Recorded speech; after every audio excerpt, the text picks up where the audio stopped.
Hello Moto GP fans, welcome back to ZNGP today.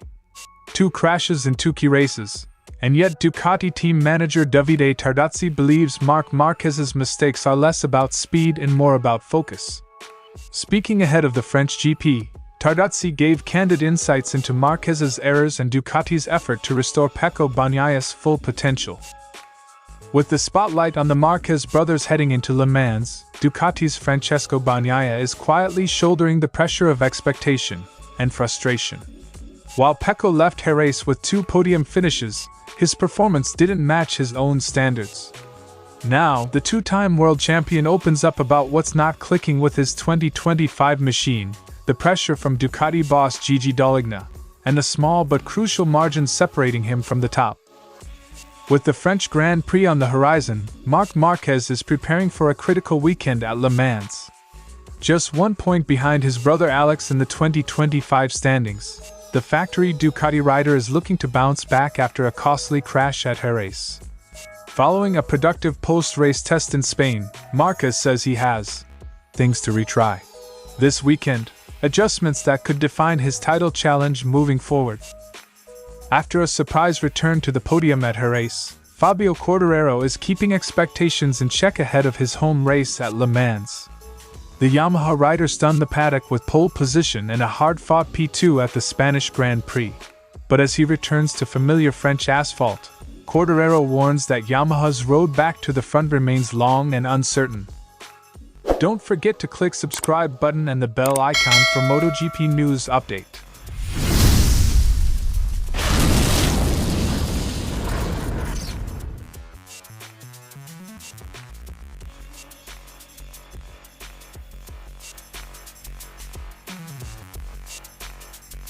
While Marc Márquez dazzled with raw pace in Austin and Jerez, both races ended in the gravel. But Tardozzi isn't worried about the 8-time world champion's abilities. He believes it's a matter of mental sharpness during high-speed lulls. In both races, Márquez gained time early, then eased off, only to crash shortly after. The data from Austin showed how razor-thin the margins were, with a half-meter difference through turns triggering disaster. Both crashes happened because Marc was thinking about braking. As soon as he relaxes, the speed remains, but he loses concentration. These kinds of mistakes always happen because of small details, Davide Tardozzi said.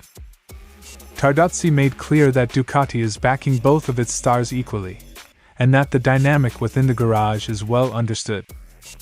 Marc isn't ahead of Pecco. Pecco just isn't performing at his full level. Marc's doing his job, he's an 8-time world champion. Tardozzi emphasized Bagnaia's proven pedigree, 2 world titles and 2 runner-up finishes, and made it clear the team believes in his ability to bounce back. For Bagnaia, the issue is largely mechanical. Tardozzi highlighted that the Italian is missing confidence under braking and cornering, critical areas that Ducati has yet to resolve with the current package. Though mental management is always part of racing, Tardozzi insists that Pecco's challenge is rooted in setup and feel, not mindset. We have to find something that allows him to perform.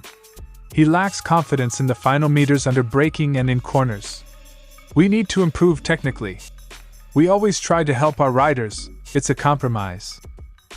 While the engineers at Borgo Panigale have their eyes on future regulations, Tardozzi remains focused on the now, getting Bagnaia back to the front and ensuring Márquez capitalizes on his speed without losing focus.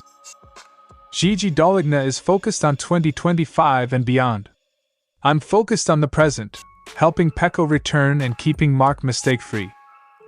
With both riders capable of winning and just 20 points separating them, Ducati's dual title bid rides on precision, poise, and perhaps most importantly, focus.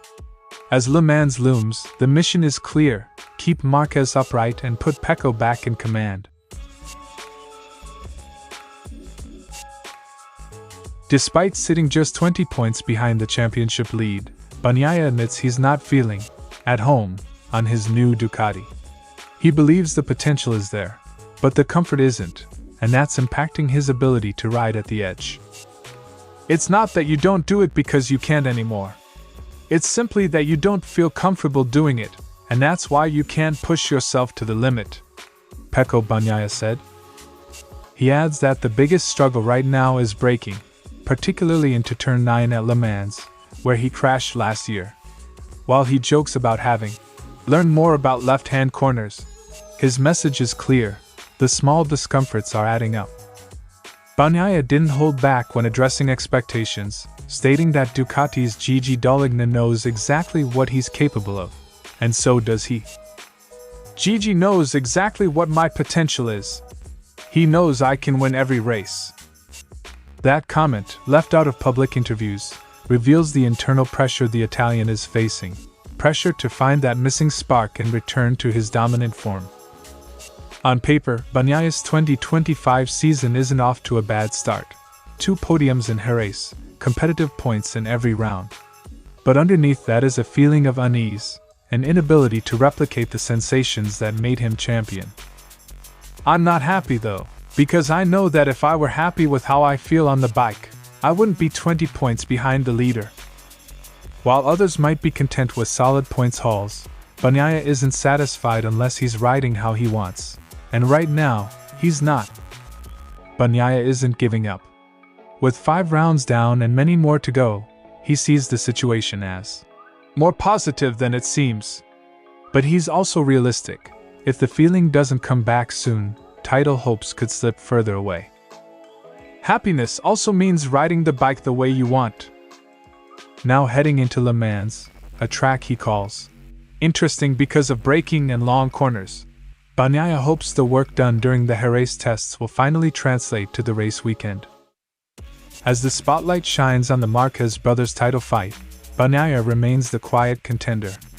With his talent unquestioned and his motivation high, Le Mans might just be the turning point he and Ducati have been waiting for.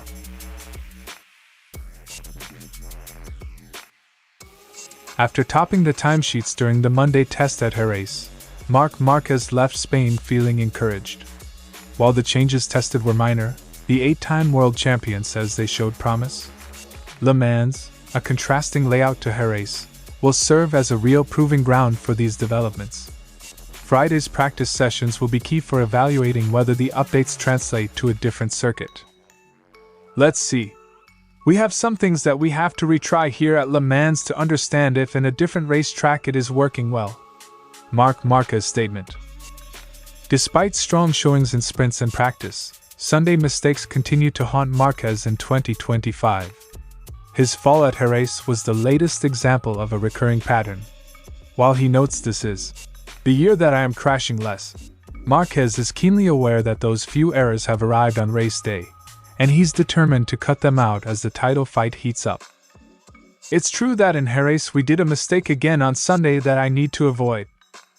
Le Mans was a highlight for Márquez in 2024, when he surged from 13th to 2nd aboard the previous year's Ducati. Now armed with factory equipment, he's aiming even higher, but competition within Ducati is fiercer than ever.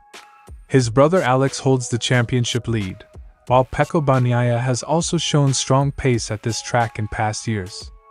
Márquez also pointed to growing threats from KTM and Yamaha, particularly a resurgent Fabio Quartararo. Alex is riding very constant and fast. Pecco, this is a circuit where he has been fast in the previous years.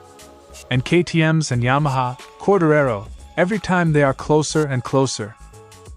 For all the variables at play, Márquez seems confident in his package.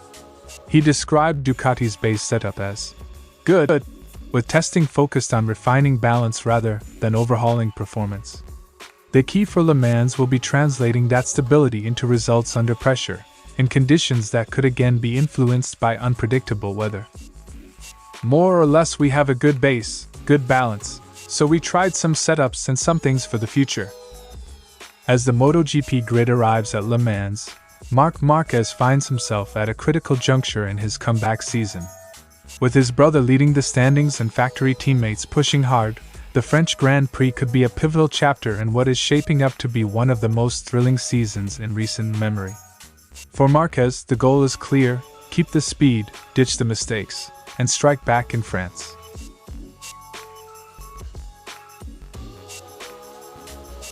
Quartararo's pole in Jerez broke a 2-year drought for Yamaha, and his second-place finish marked the team's first podium since 2023. It was a huge morale boost, but the Frenchman has downplayed the result as a turning point, calling it more a great weekend than a sign that Yamaha is suddenly podium-ready again. It's not because we made a podium in Jerez that we are now ready to fight for podiums. Jerez was a really good weekend, but let's see how we start on Friday and we will set the goal during the week. Yamaha heads into Le Mans with a slightly upgraded engine, the same one tested 2 weeks ago at Jerez. It brings a modest increase in top-end power, especially in 5th and 6th gear. While Quartararo acknowledged the improvement, he was quick to temper enthusiasm, noting that the upgrade is only a really small step in a battle that still heavily favors Ducati and KTM on the straights. Basically, it's the same but with a little bit more top-end power. The handling is the same, but we improved a bit the 5th and the 6th gear. Le Mans has traditionally been friendly territory for Yamaha, with 7 wins in the modern Moto GP era. However, the brand hasn't stood on the podium there since 2021, and the weight of local expectation now falls on Quartararo's shoulders. Despite the buzz following Jerez, he's keeping his approach methodical and grounded. We never expected to be on pole position in Jerez. We never expected to finish on the podium. If you have a great feeling, if you have the opportunity to be there, we will do it. Fabio Quartararo's homecoming at Le Mans may be filled with fanfare and hope, but the Frenchman isn't letting emotions cloud the bigger picture. Yamaha may have turned heads at Jerez, but for Quartararo, the real progress will be measured in consistency, step by cautious step. And as Friday practice looms, he knows every session counts in proving whether Yamaha's new engine and renewed spirit can carry them back to the front. Thanks for watching ZNGP today.